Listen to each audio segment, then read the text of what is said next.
So I'm out here packing for another day of production tomorrow. Had to slightly reconfigure the cart and get rid of some of the stuff that I wasn't using. But yeah, I am gonna be fully loaded for tomorrow. Have two FX3 packages.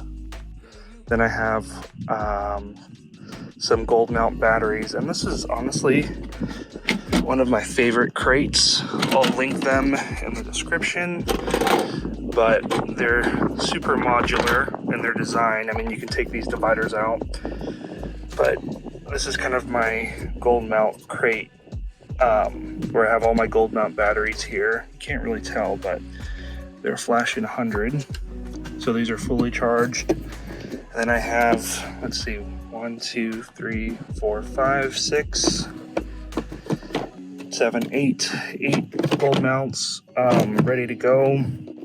I think these are NPF batteries down here. And then this is a gold mount charger, a 2-bay charger. So yeah, this is all packed up, ready to go for tomorrow. I think I have a call time of like 9:30. It's going to be an all-day type shoot till about 5. Then I have some audio, in this case here, probably for like a boom or a lav, whatever we decide on. I have some P60C Aputure light panels here. We'll be using those tomorrow, as well as the Aputure 600Ds in here as well. Then just all the grip stuff that I have, all the C-stands and flags and whatnot. But I gotta fit all this stuff in the van. So probably put some stuff on the cart here. And then I gotta fit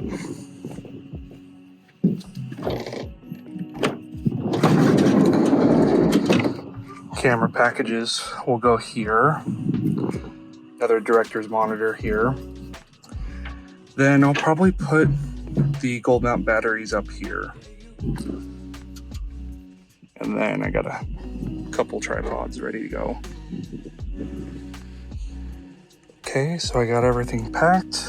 Got the 2 cameras in here. Director's monitor, then gold mount batteries up there. I also have a boom right there. Tripods packed. Cool thing about these cases is they're tool cases, but I use them for cameras. They have these locking mechanisms here on the side, so you can stack them and then you can lock them. So then they move as like one unit. So I'm not too worried about them like tipping over or anything while I'm driving. And then on this side, I have the cart all packed, batteries, and then the cool thing about this innovative cart are these locking wheels. I mean, I don't have to ratchet this guy in. It's not really going anywhere once the wheels are locked in place. It would take a huge amount of force to really move this cart. But these wheels are a game changer. I mean, they just lock in place and they're solid. I mean, it's really hard to make this thing budge once they're locked. So that's another good thing. You don't have to really ratchet this guy down. So it's the following morning, 9:30 a.m. We're getting everything ready for the shoot today.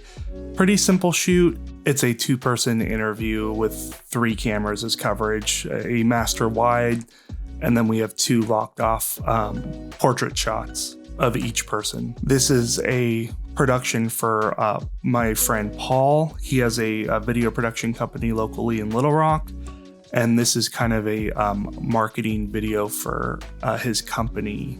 So he hired me to come help out for the day and assist him, as well as provide some additional equipment.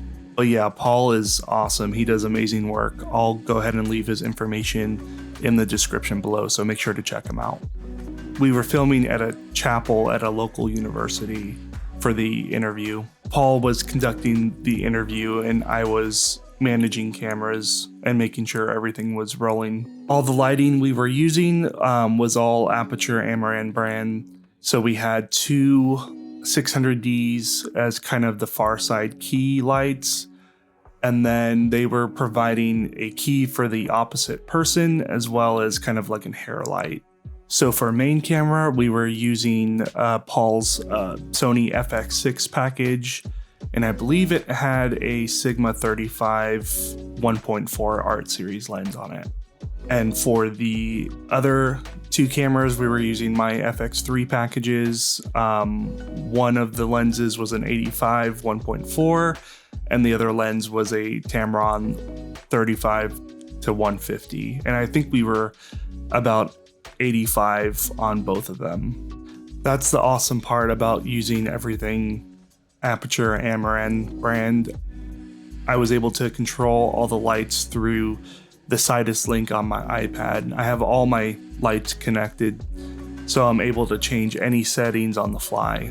This really helps for being able to look at a monitor and dial in your lighting without having to physically go over there and adjust it or have someone do that. But yeah, the interview was great. There was lots of really good information, but make sure to check out Paul's YouTube channel. He's gonna have a full breakdown of what we had going this day as well. The FX6 is such a nice camera. I really love playing around with this guy, and I'm super stoked that Paul has one. So whenever we are on shoots, our cameras will match perfectly.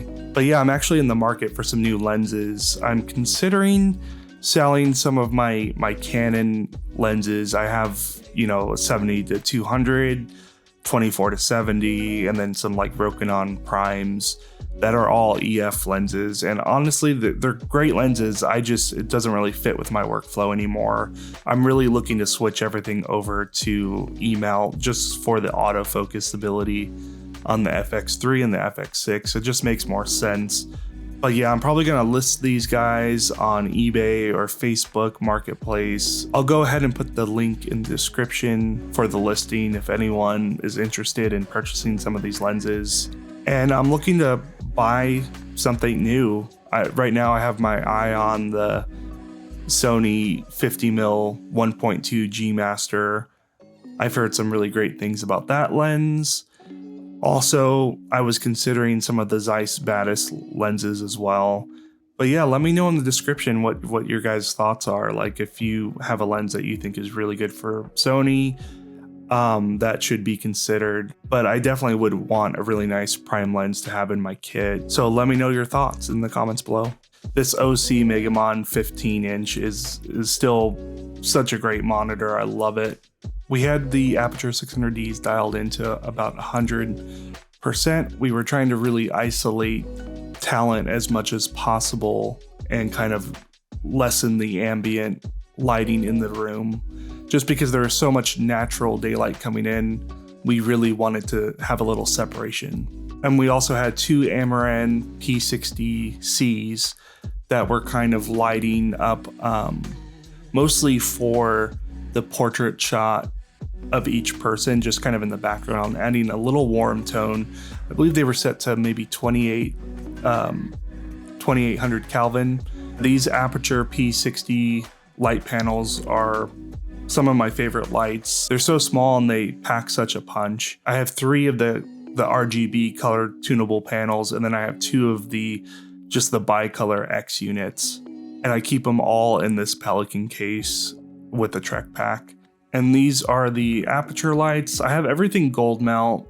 That's just my workflow. I had to wait, I want to say, a couple of months for these to get back in stock, but I'm glad I finally have 2 of them, and they're just amazing lights. I can't say enough good things about all the Aputure stuff coming out. And this is the way I typically pack them into these crates. I love the padded cases that the lights came with, the Aputure padded cases, but they're just kind of bulky and they take up a ton of space. So I like to pack them in this way just for portability and having them stored in my van. It just makes a little bit more sense. If I had the padded cases on the cart, they would pretty much take up the majority of the real estate on the cart.